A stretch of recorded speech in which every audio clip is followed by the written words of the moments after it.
who made it to the workshop today. What's up, y'all?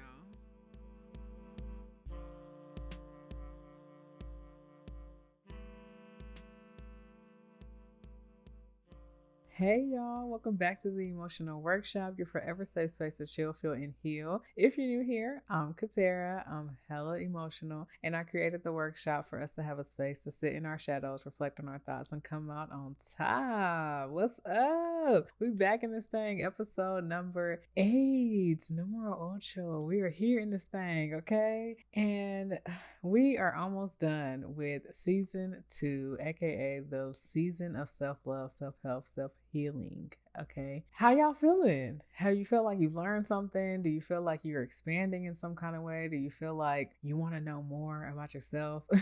You want to dive deeper? Well, just to let you know, I'm always have more, okay? But today we're talking about the journey of all this stuff that we are going through and the whole reason why we're here in the first place. So without further ado, we'll go ahead and get started in the show and get all of my business to spin the block. Let's go.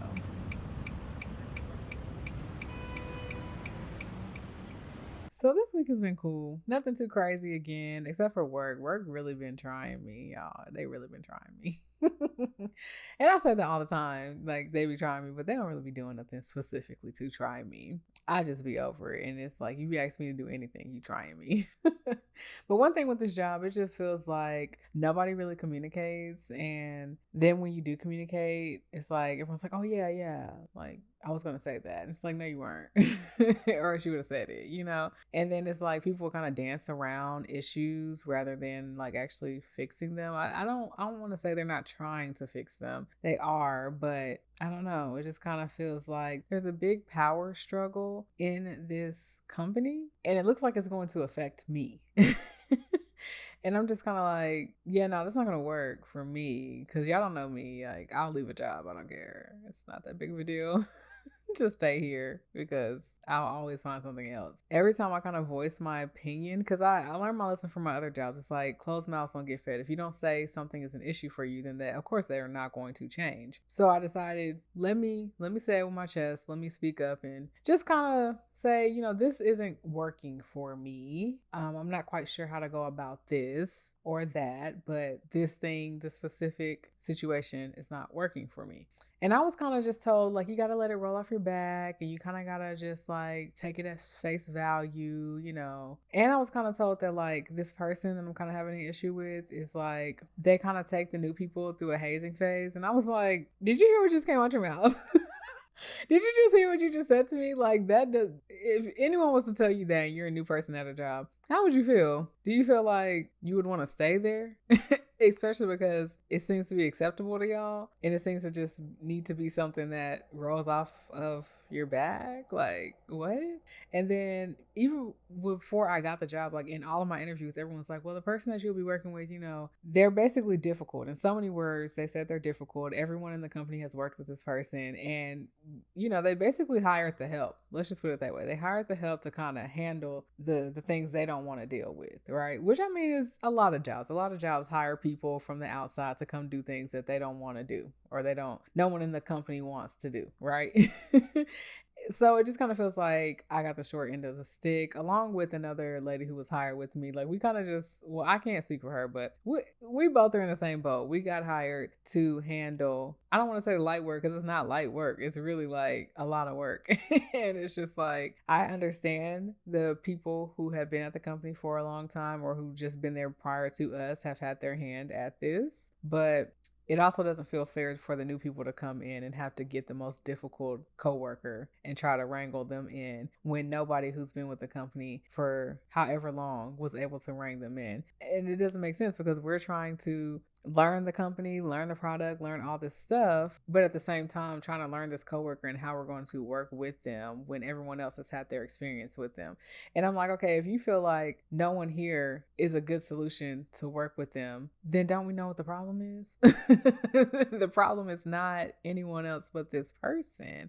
And the reason why they are so gung-ho on catering to this person is because they bring in the most money in the company. So of course they're going to hold on to them. They're not going to let them go. And they kind of like package this position as us being local so that we could attend in-person meetings with this difficult district that we're working with. And I'm like, okay, I get that. I do get that. But when it comes to our position, we were not the only ones in this city that works currently at the company that could handle this as well. And it feels like, why doesn't this other person that's also local work on this difficult stuff with this difficult person? And they do work with the difficult person on other projects, but it just feels like we specifically got hired for this difficult coworker and difficult district we're supposed to work with, and we're just supposed to just ride with it.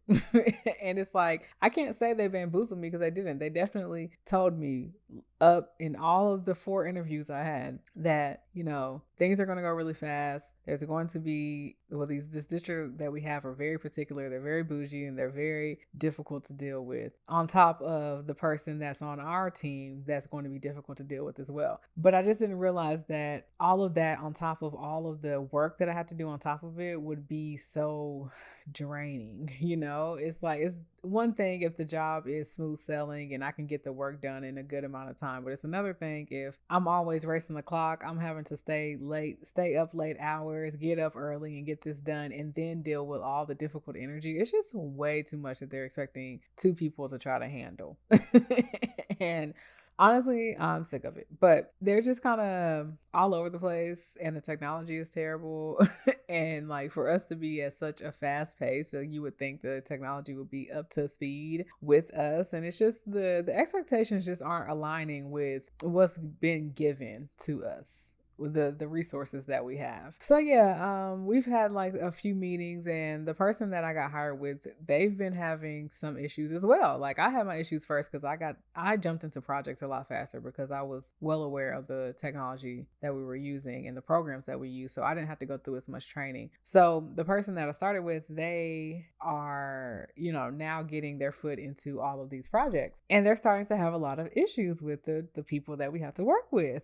And so I told you guys, like, I definitely voiced my concerns to like my manager, and I was basically told, go get an adult beverage and just, you know, let it roll off your back, and you just have to figure out how to communicate with them, what's the best way to go about things. Kind of, I don't want to say dismissive, but it was kind of dismissive, like, well, you know, this is just how this person is. You'll just have to fight to the death to try to get them to understand you. And I'm just like, that it does not work for me. And so when my coworker that started with me, she was having some issues, and we had a meeting, and she just went off.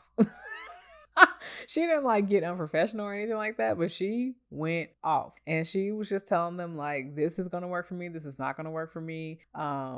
It was just a whole lot of like, I'm not going to get into a lot of specifics that y'all going to be like, okay, we don't care about this, but let's just say that she went off, and then she ended up calling our manager and letting our manager know like, hey, I'm having issues with this, all this kind of stuff. And so my coworker calls me, and she's like, just a heads up, I let our manager know, and she's going to end up calling you as well, just to get your side of what happened today, because it was really a blow up, right? And I was like, okay, yeah, cool, that's whatever. So my manager calls me, I'm giving her the rundown, all this kind of stuff, and I was really shocked by her response, because she said, okay, yeah, I'm gonna have a conversation with the person who's like our like studio manager that's over like our whole entire state or whatever, and I'm going to have a conversation with them to see if we can talk to the people that are making this difficult. And, you know, if there's any type of retaliation when you guys meet again, that will not be tolerated, and all this kind of stuff. And just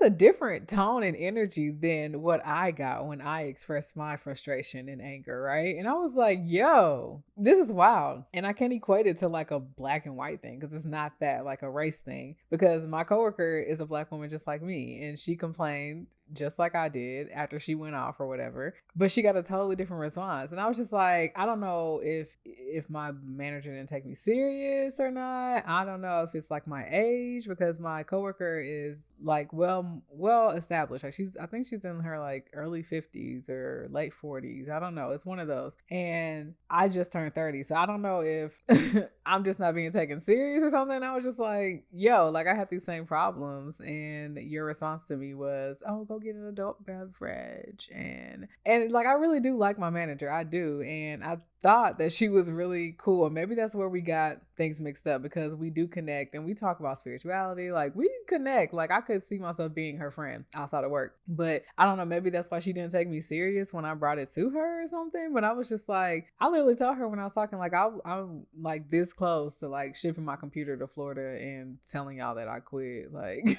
that's how much that I don't like the interactions that I'm having with my coworkers that I have to work with, that you guys are saying, oh, they just take people through a hazing phase and all that kind of stuff. Like when you told me that, I'm just looking at you like, yo, are you serious? Are you serious? Like that sounds like an HR issue.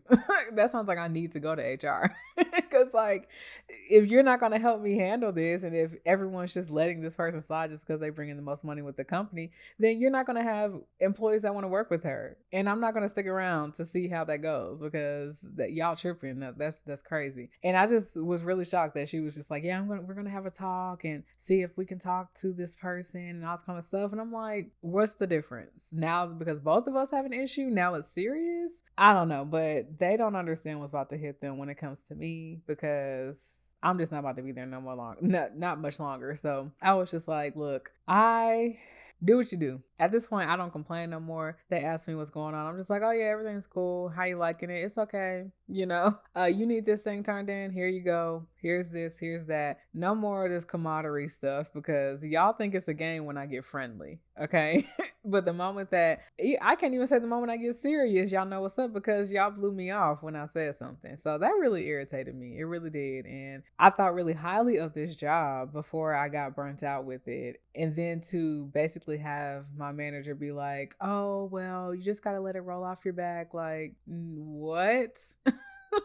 I would never tell my employee that, unless I was trying to tell them like either you're going to find you another job or you're just going to deal with it. That's the only time I would say something like that. So I was just like, and then my manager also has said so many times that she doesn't like conflict. Conflict is not her strong suit. And I'm like, you can't be a manager if you don't know how to handle conflict, if everything's just going to be a brush off for you. And she could tell when I was talking to her in the meeting when I was upset that she was like she was making jokes and stuff. And I was just stone cold face like, this is not a laughing matter. Like, I'm so serious. Like, you really don't think that I was about to send my computer off back to the headquarters. I was really about to.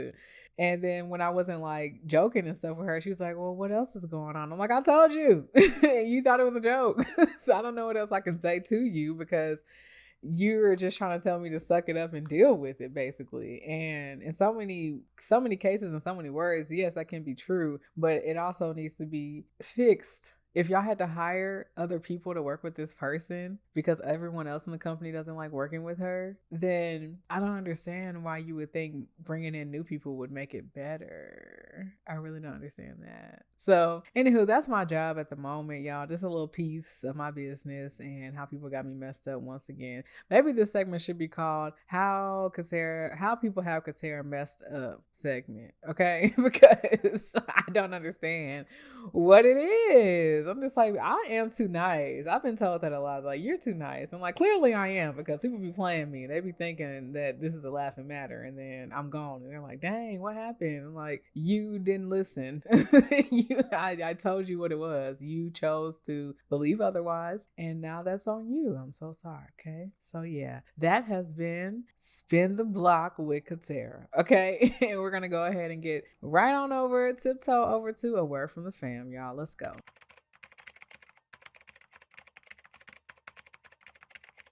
Okay, I have a quote, and it is from me. I have to read it because it is a little long, and I was like, am I going to remember this?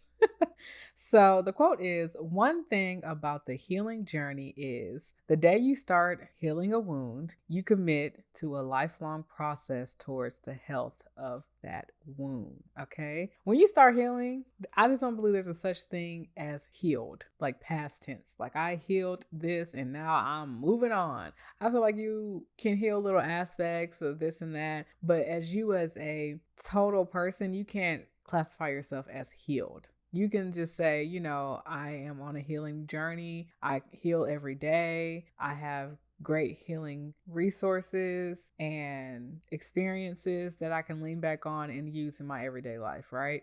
But healing is a lifelong journey. And that wound that you decide to actually dig deep into and actually figure out what's wrong with it, once it's open and out of the can, you can't unsee it. It will always be there. But the way that you see it, the way that you look at it, the way that you interact with it will change over time as you progress through your healing journey. Okay. So yes, that goes right into today's topic. And we're just going to go ahead and keep on sliding and run over to the fellowship hall, y'all, so we can get on with our fellowship hour.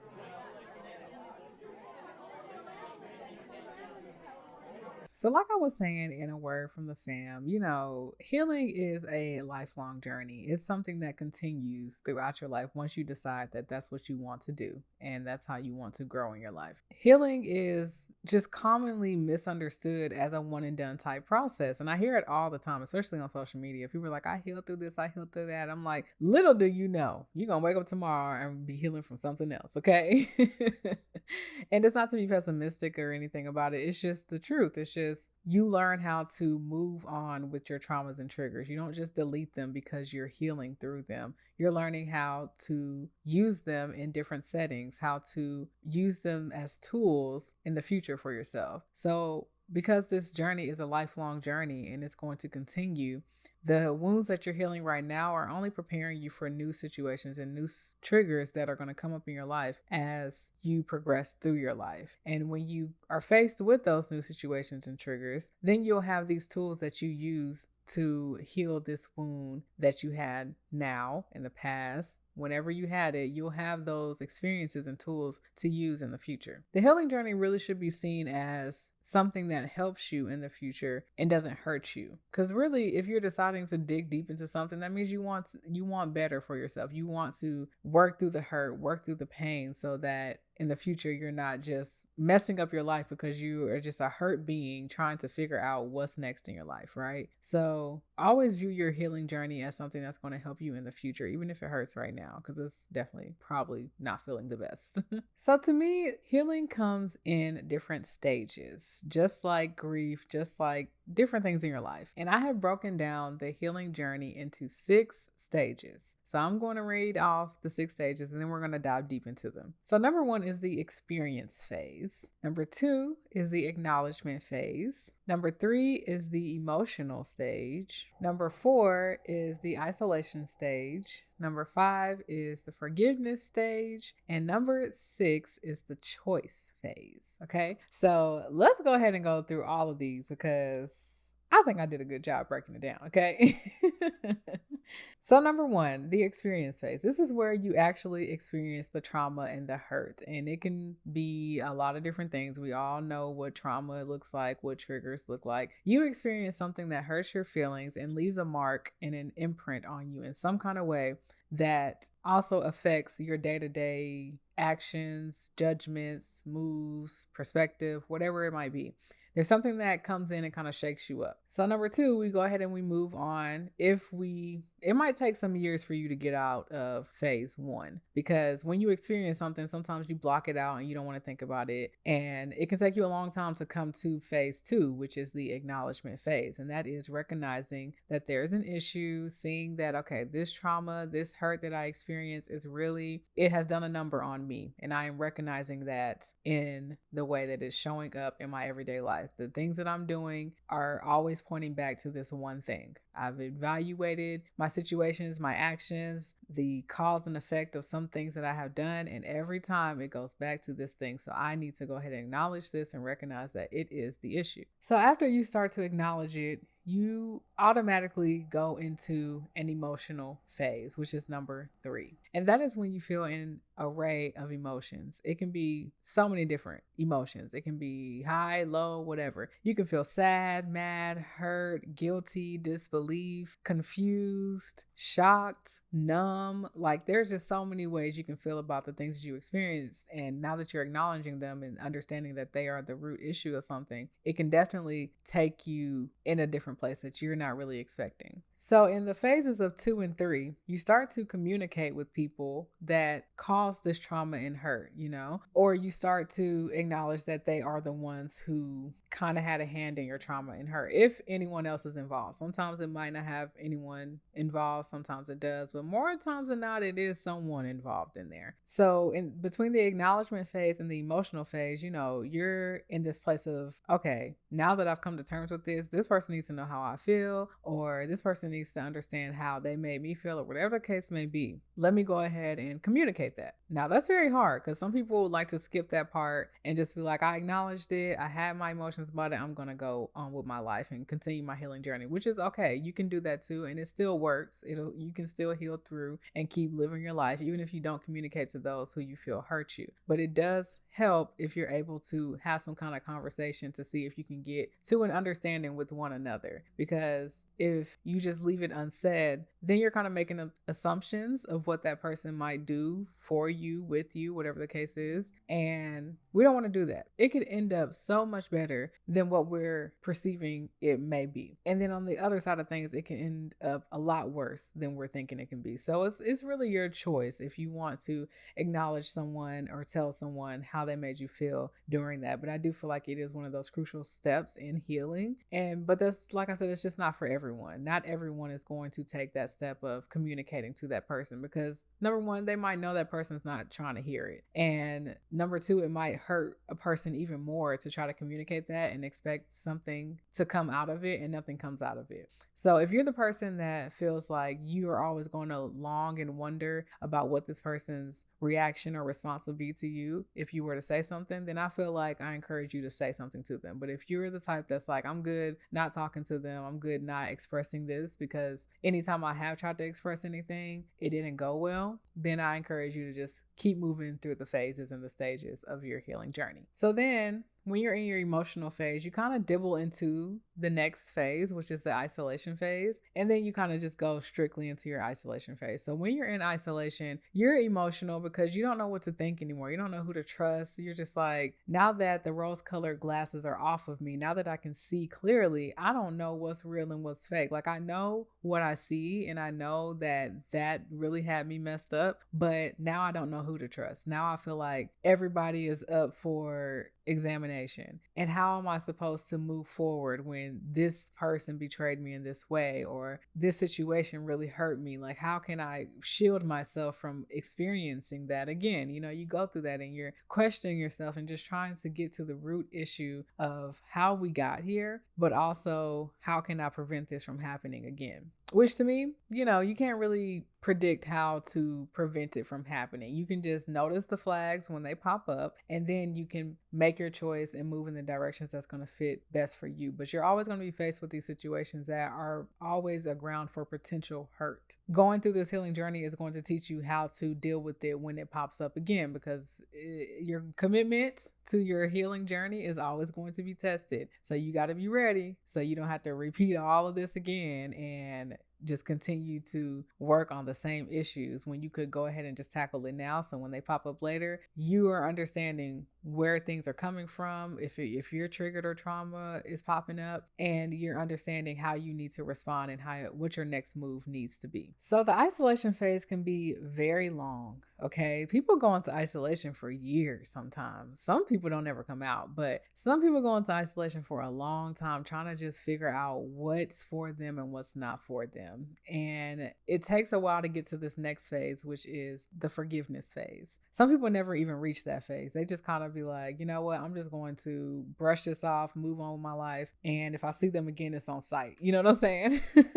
But some people do go through the forgiveness and they understand that they have to release it in order to move on. You're going to battle with, I don't know who to forgive. Should I forgive this person? Should I forgive myself? Should I even forgive? Does forgiving mean I need to let them back in? Does forgiving mean that I don't let them back in? Like, what does forgiveness look like? And to me, I feel like I struggle with that the most, because I talked about it on season 1 when I was talking about forgiving Yeah, we had a whole episode on forgiveness. It's just hard. It's hard to forgive, and you just don't know what it looks like. And I just encourage you to explore the different options there are to forgiveness, because it's not going to look a certain way that someone tells you it should look. It's going to look the way that works best for you. So if talking to a person, because we're just using a person as being the source of this trauma and hurt, because that's the best way to look at the situation right now. If it's a certain person that you're trying to stay away from, or a certain situation, then you know that, hey, maybe it's best if I just don't have any type of relation, communication, anything, no type of dealing with this situation or person. But I understand where they were coming from. I understand that they didn't know better at that time. I understand they were just operating in their own perspective and in their own awareness. And it had nothing to do with me, but everything to do with them and what was going on in their world. It did hurt me, but it may not have been intentional. Now, if it was intentional, that's a different story. But if it wasn't, then I can forgive it. But I also don't want to be around that energy, because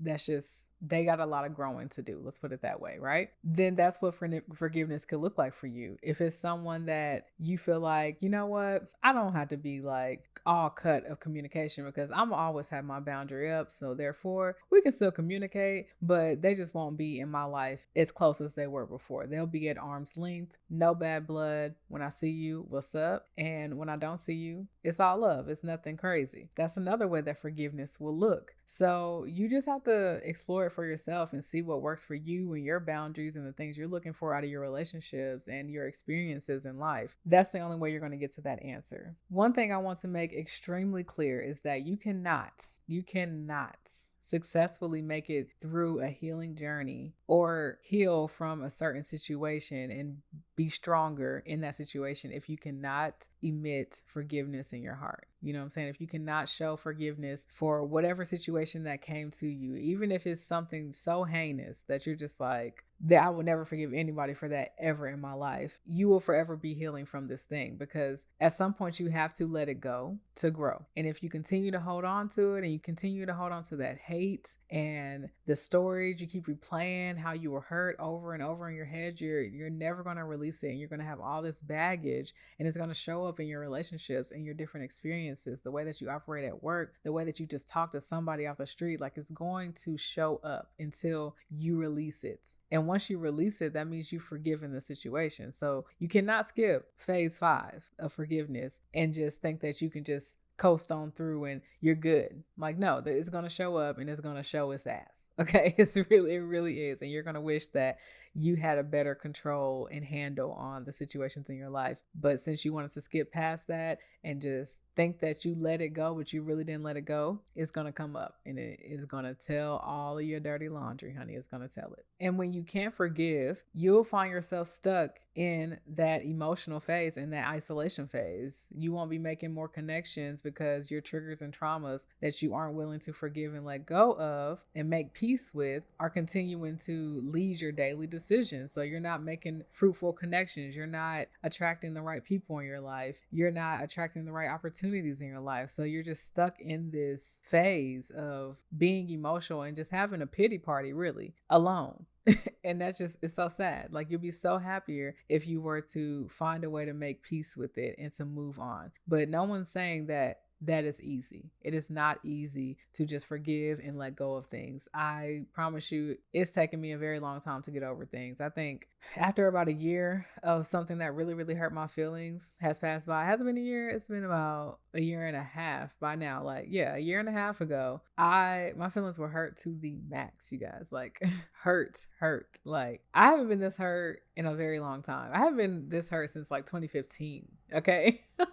I remember because that's how distinct the hurt was. I was just like, yo, like, I haven't felt this way since 2015, because 2015 was a very, what was like 2014? It was a very distinctive hurt that I remember. And when I felt it again, I was just so depressed. Like, I could barely get off the couch. And I'm not that person. Like, if I can't get off the couch, just because I'm binge watching TV and I'm just being really lazy, not because I'm depressed or because someone hurt my feelings or like I just feel betrayed or anything like that. So I knew it was like different different. And I was like, yo, how am I ever going to get over this? Because if it got me down this bad, like there ain't no telling how long it's going to take for me to get this off my spirit. Like this is sad to me. I don't like feeling this way. So a year and a half later, here I am. And I'm just like, I totally understand where that person was coming from. It really hurt my feelings. I still don't want to communicate with them, but I understand. I get it. And I take part blame because I chose to believe something that was not the truth at all. And I chose to stick in a situation that I knew would potentially be hurtful, but I wanted to try it anyway. I wanted to take my chance, right? And now here I am. And I'm like, I take my part in it. I understand their part in it. I understand what it was. They still have growing and healing to do as well. And there's other factors that have made me decide that I don't want to communicate with that energy anymore. And it wasn't just that hurt situation. It was other things too. So it was just like, that's where my forgiveness came from. It's like, yo, we just weren't meant to be in each other's energy anymore.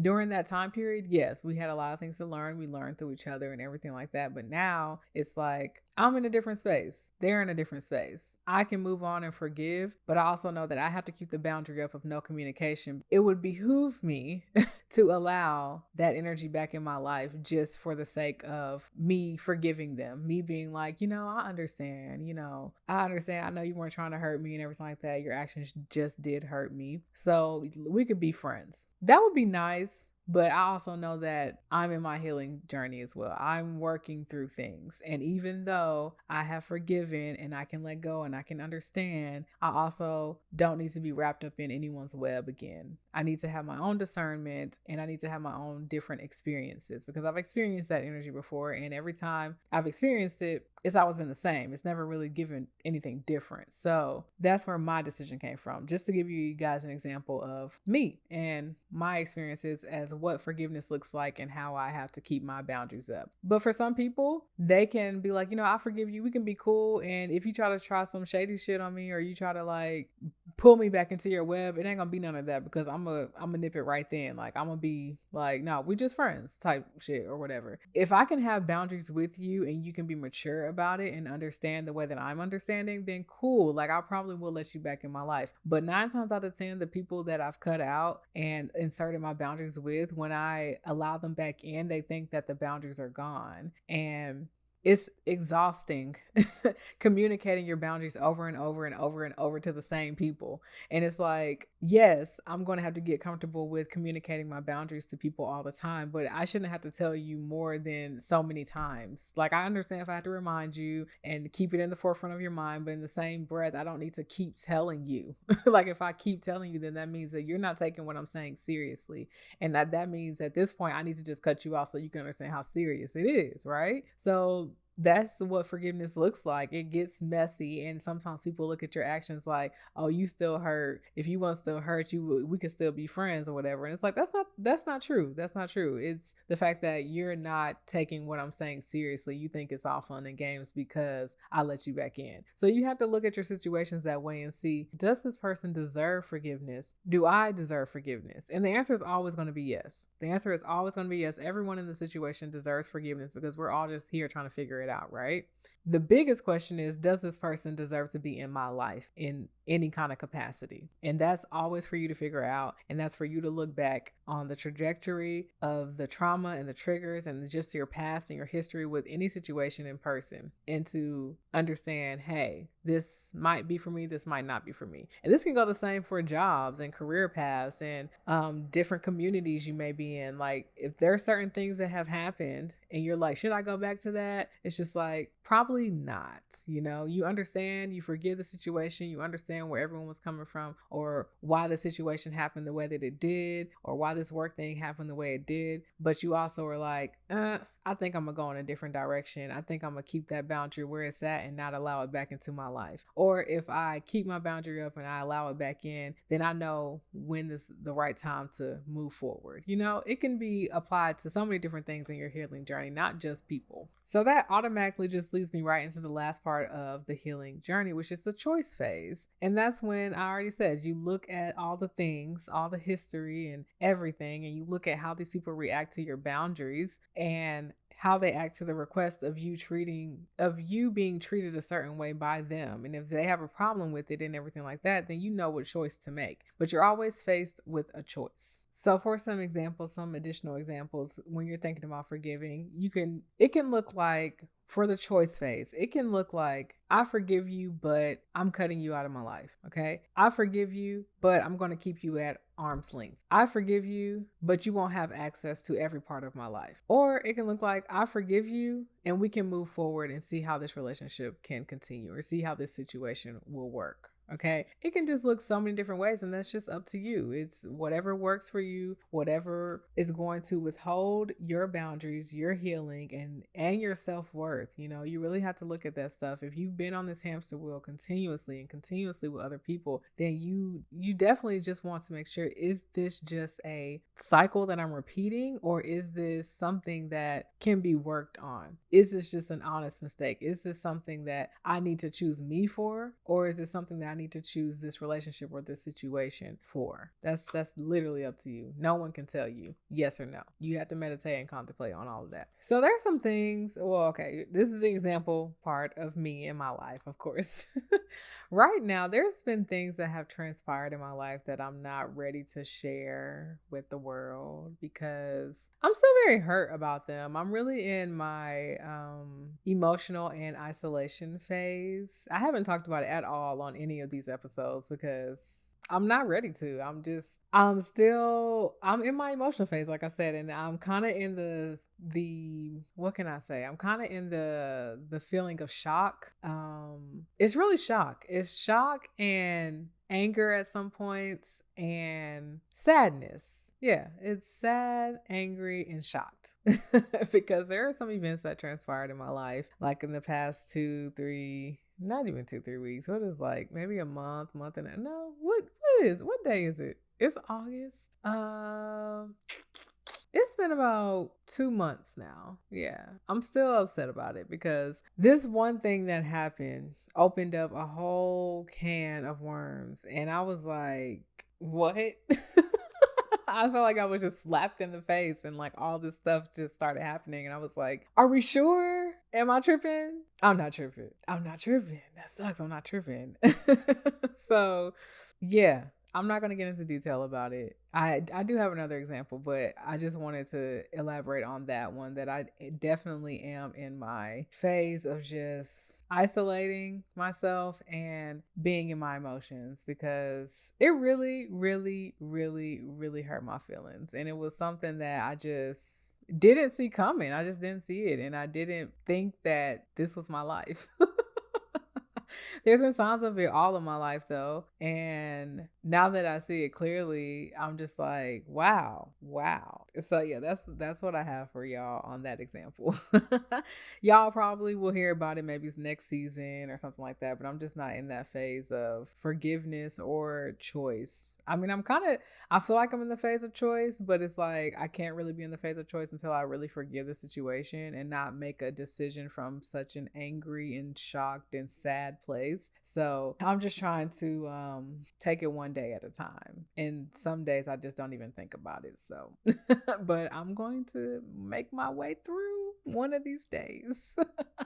But on another note, I do have another example that can give you a little bit more tea. So I'm currently in a healing phase from another type of relationship, platonic, but I have had a friend that I have been on the fence about for a few years. And we've always had this relationship that's just kind of like, we're in, but we're out, but we're in, but we're out. You know, we were kind of like there for each other by default, but there was always just some type of underlying like, I don't know.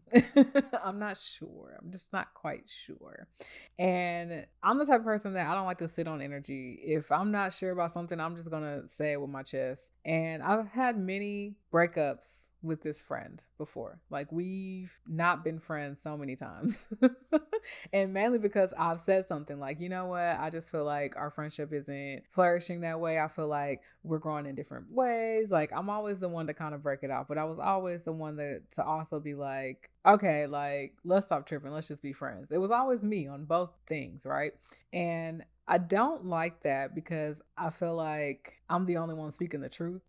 And I feel like I can't be the only one who feels this way. Like, you don't feel that. Like, you got to feel something is off here. But it seems like you're not willing to say it with your chest. So I'm always the one who had to do that. I always wonder why I always was in, but out, in and out, in and out. And I still don't think I have an answer for that. I just feel like when I look back on how we became friends, I feel like we kind of trauma bonded and we just continue to be friends because we had the same issues. And now that I'm kind of like falling out of those issues, I don't really relate as much to this friend. And it feels like me taking my life by the reins and like deciding to be like a bougie bitch. You know what I'm saying? Like doing whatever I want to do. It rubs this person in a certain way. I don't want to say the wrong way, but I just feel like when I'm doing me, I'm kind of like looked down on, not in a negative way though. Like, I don't really know how to say it. It's kind of like I'm judged for being me. Let's put it that way. Whenever I bring up my problems to this person, they got it worse. You know, whenever I want to be bougie and I talk about it with this person, oh, they don't need all that. They're good just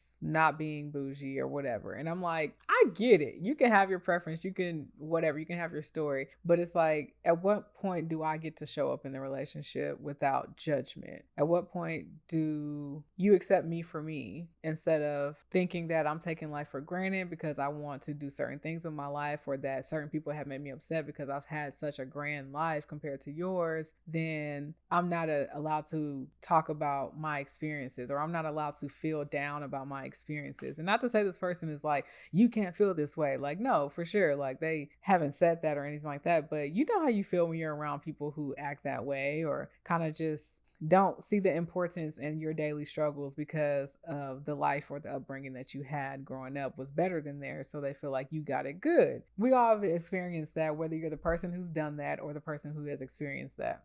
And I just feel like I want to be in relationships with people who will just let me be me. If I happen to be a billionaire one day and I have a friend who is in the projects, I don't want them feeling like I don't want to be in a relationship where I feel like we can't coexist together because of our everyday lives. You know, if you're my friend, you're my friend. It shouldn't matter about your social status or anything like that. And I also feel like if you're in a healthy relationship like that, your friend will help you, get to the point that you want to be to, and you will help each other. Like, if my friend was talking to me about something, she might humble me in some way that allows me to see things from a different perspective. I might put her onto some kind of connection that helps her get a different perspective, like things like that. But it didn't feel like that's what the relationship was. And it just felt like a lot of just negative energy. I don't want to say too much because I just feel like some stuff is just, I don't need to say all that, but I just feel like we were starting to not connect. And because I was always the one to be like, you know what, maybe we should take a break from this friendship or whatever. And then always be the one to like reach out first and say, hey, how's it going? Let's talk, let's rekindle, let's catch up, whatever. I just got to the point where I was done. And I was like, I don't know if there's anything left for me to say, because I've said what I've said. We've tried to approach each other differently. I really don't know what their grievances or hangups are or were with me, because they never really come to me and say anything. It's always me saying stuff. So to me, that feels like a one-sided relationship, because the way that this person talks about their other friends, I know that they say things about me to other people too. So I'm like, that's not an issue with me if you vent to your other friends, because that's what friends are for, especially if you're venting about your other friends. But what's the problem to me is that we never address it, because if there's a way that I'm making you feel, then I need to know that so that we can have a healthier relationship. But instead, it's always met with silence, or it's just met with, those nonverbal cues, the side eyes, the I don't know. There's just so many different things that happen. I can't pinpoint one thing, but it's just like little comments here and there. And it's just like, really? Like, are you my friend? Or like, nah, because it doesn't really feel like it.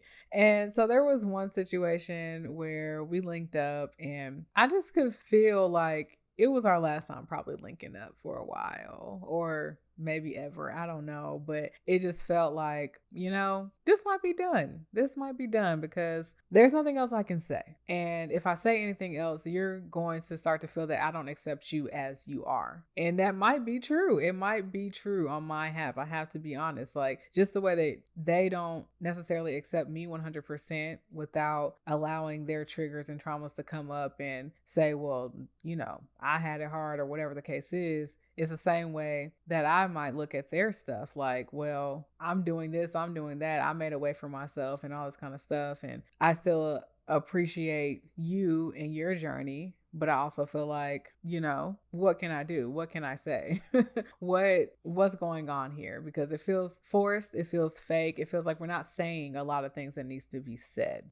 And I feel like anytime I've brought up issues to this friend, they always bring up the fact that I have issues with my other friends. And I'm like, I mean, yeah, I do, but like, we're not talking about them. Like, I'm talking to you. We're having a conversation. But if you're not willing to talk about our issues, then I guess we won't be talking about our issues, and we won't grow and flourish in that way either. So it's just kind of comes to the point where I'm just like, when I'm around this person, I feel the same way I used to feel around my ex. And it's becoming a pattern. I'm starting to see the patterns in my life of the people that have these same qualities or the same energy of kind of like negativity kind of surrounding them. And I'm just done partaking in it. And I'm done being the nice person because I'm always the one to say something. And it's just something that I'm still healing through. But I've also gotten to the choice phase of saying,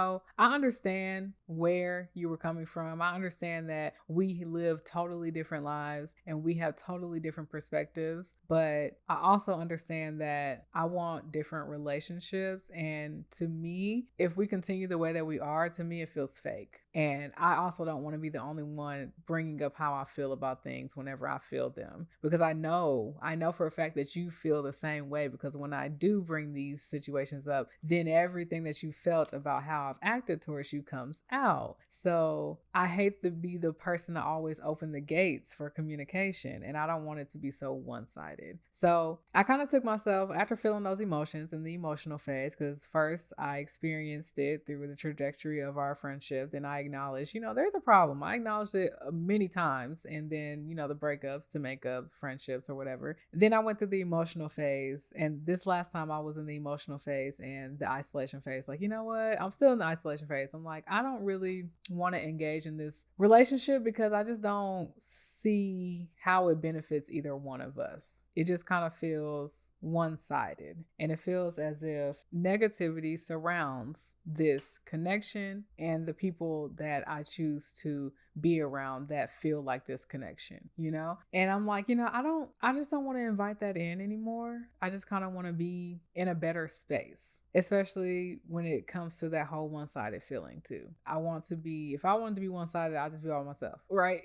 I wouldn't have no friends if I wanted a one-sided friendship or whatever. And not to say that this person hasn't been an encouraging type of friend. Like, they definitely have encouraged me along my journey and have just bigged me up and stuff like that. But as far as being upfront and honest about things, I felt like that it was a lot of lacking there. And I'm just the type of person that's like, if you can't say it with your chest around me, then we probably don't need to be friends, because no matter how much of a rah-rah person you may think I am, or how offended you might think I might feel, or sad or mad or angry, it doesn't matter. Like, you should be able to communicate how you feel if I made you feel some type of way. And like I said, I just know I have, because it's come out in later times. And it's like, tell me. And one of my friends I've talked to before, she was like, what your motto should be? Don't let you find out. And I was like, that's true. Do not let me find out anything. If I find out that you said something behind my back, or you done something behind my back, and it came to light in some kind of way, I'm like, that's the quickest way for me to cut you off, right? Not to say this friend did that, but there are people in my life that have done that, and I cut them off with the quickness. But to me, this friend has just shown me that there is probably a potential potential of things being said behind my back that I don't know about because of what comes out when I speak my truth, right? It's that whole thing of, well, you made me feel this way when you did this. And I'm like, well, why didn't you tell me that? I'm telling you how you felt, how you just made me feel. Why couldn't you tell me how you felt when I made you feel that way? You know? So it's just that whole back and forth thing. And so now I'm in that isolation phase and kind of in the choice phase of like, you know what? It's no bad blood for me. I just understand that I want something different. And to me, there's no conversation to be had because I've had the conversation many times and it always goes the same way. And at this point, I don't even know what else to say because I just kind of feel like it's the end. I feel like it's the end of a long friendship that will always be near and dear to my heart. It will always be something that I will never forget, you know, but it also is something that I've kind of outgrown. But like I said, there's still no bad blood. If I see this person, it's like, what's up? Like, how you been? How's the family and them? You know, it's all good. But as far as them being a part of my everyday life or just knowing a lot about my life, it probably won't be that anymore because I've made that decision for myself. It's better for me to proceed in that direction. And sometimes those decisions are really, really hard, you know, because you have so much love for people and you have so much history with them and you don't want to seem like things are one-sided, like you're making a decision by yourself and you're not allowing them to speak their piece. But in the same breath, sometimes you have to make that decision for yourself, no matter what their feelings may be.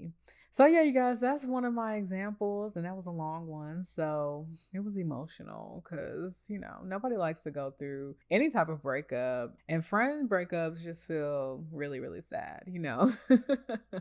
But yeah, I mean, to me, it really isn't like a friend breakup though, because to me, a friend breakup is like, if I see you, I'm probably not gonna talk to you. But if I see this person, like, it is nothing but love, nothing. It will always be love. It will always be, hey, how you doing? I hope you're doing great. I see you out there shining. Like, it is what it is. But yeah, so that's my example, you guys. And that is fellowship hour during this healing journey that we're going through, honey. So we're going to go ahead and take all this experience, all this knowledge, and marry it so that we can get some wisdom in the lab. Let's go.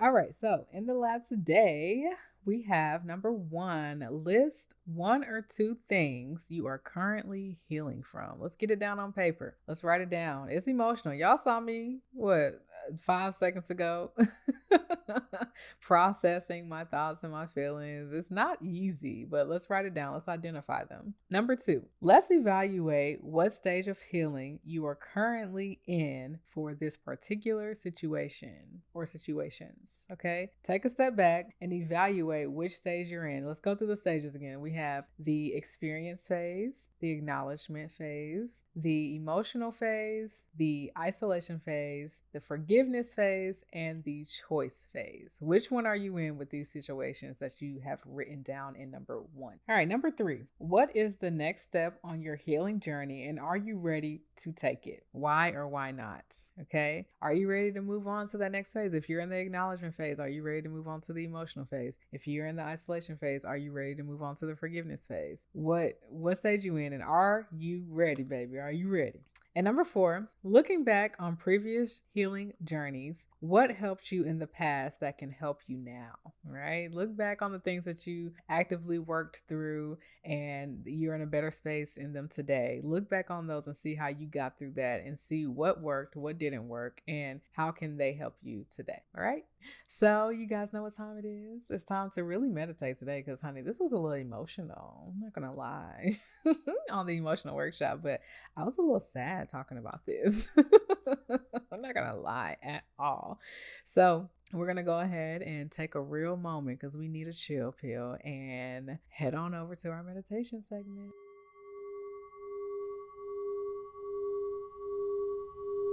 Hey y'all, thank you for joining me for a moment meditation. We're going to go ahead and get right on into it.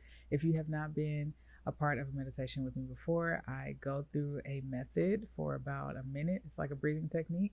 And then for the rest of the time, I let you just fall into your subconscious, okay?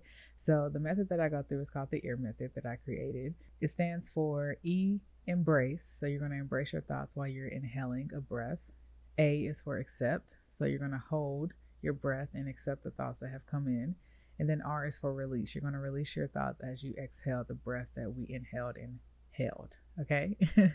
So when you are breathing, I want you to remember to try to breathe from your diaphragm and your stomach area and not necessarily your chest area. Like, of course, we have to use our lungs and things of that nature, but you want to make sure that you're getting your deep breaths from your stomach. So when you inhale, your stomach expands. When you hold, of course, your stomach doesn't do anything. And then when you exhale, your stomach contracts back. Okay? Before we get started, I want to go ahead and clear the energy, clear your space. So I want you to go ahead and take a deep breath in, hold it, and release. Take a deep breath in, hold it, and release. All right, I'm going to go ahead and start the timer. All right. I want you to inhale and embrace, hold and accept,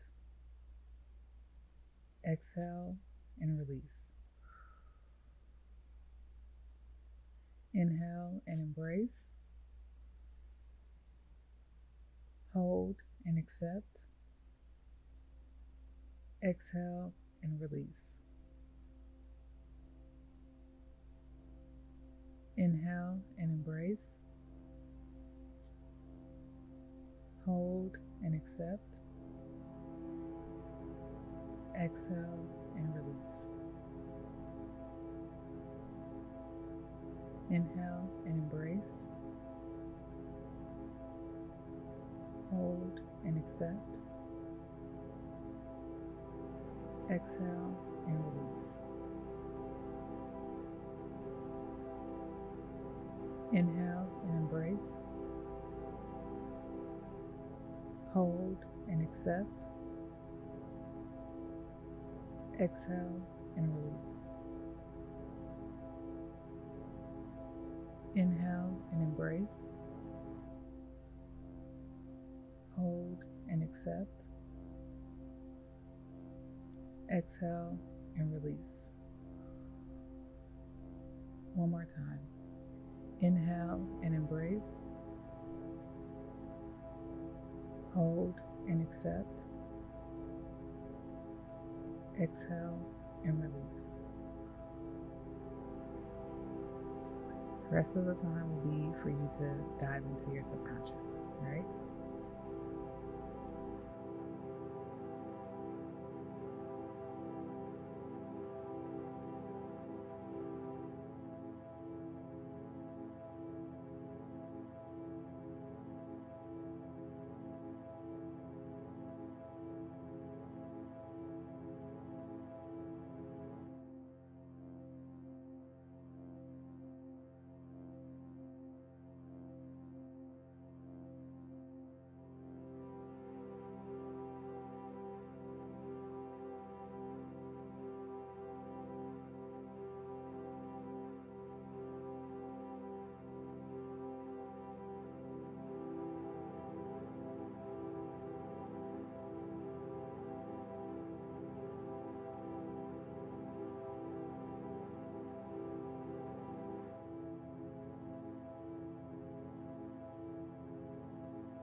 All right, you guys, I hope you had a great meditation. Before I let you go and you link back up with other Katera, I want to just give you some tips real quick. Sometimes I get fidgety in my meditations and I can feel myself moving my fingers around, or I might want to check the time or something. Allow all of that to happen. Embrace that if that happens to you. Don't feel like you have to be, it's like just stone cold straight, no movement. Things will happen. Sometimes I laugh through my meditation. So if you caught me smirking, it's because just different thoughts come up in my head that make me laugh. So there's just different things that happen in your meditation. I just want you to know that whatever your meditation practice looks like, is perfect for you. It doesn't have to look like everyone else's. So if you felt like you were not that successful in this meditation because you didn't finish, or you were fidgety, or you were thinking about things that made you laugh, just know that you were 100% efficient and you did exactly what needed to be done because you grounded yourself so that you can be present throughout the rest of your day. Okay? So I will see you guys in the next clip. Toots. Welcome back, everybody. Thank you for joining. Thank you for taking this minute out for yourself and just, partaking in a meditation. All right. I want to say thank you guys so much for joining me on this emotional roller coaster we had today, because I'm surprised I didn't cry. I was sad. I was really sad. But we got through it. And all I can say is thank you guys. Thank you for showing up for yourself. Thank you for showing up and listening to me and getting all this wisdom that I'm trying to pour out to you. And yeah, if you want to catch up with me outside of the podcast, you can always find me on IG, Facebook, TikTok, YouTube at The Emotional Workshop. If you like to watch, it's on YouTube and it's on Spotify. If you have a Spotify account and you listen on Spotify, you can also watch me on Spotify. Make sure you guys interact with my polls and my questions that I add to each episode on Spotify. And if you're not on Spotify, leave me a little comment on YouTube or on IG to let me know that you're listening and that you appreciate the content. Okay. I just want to say I love you guys so much. I hope you have a very fulfilling week and you do something that makes you feel loved this week. Okay. I'll see you guys in the next session.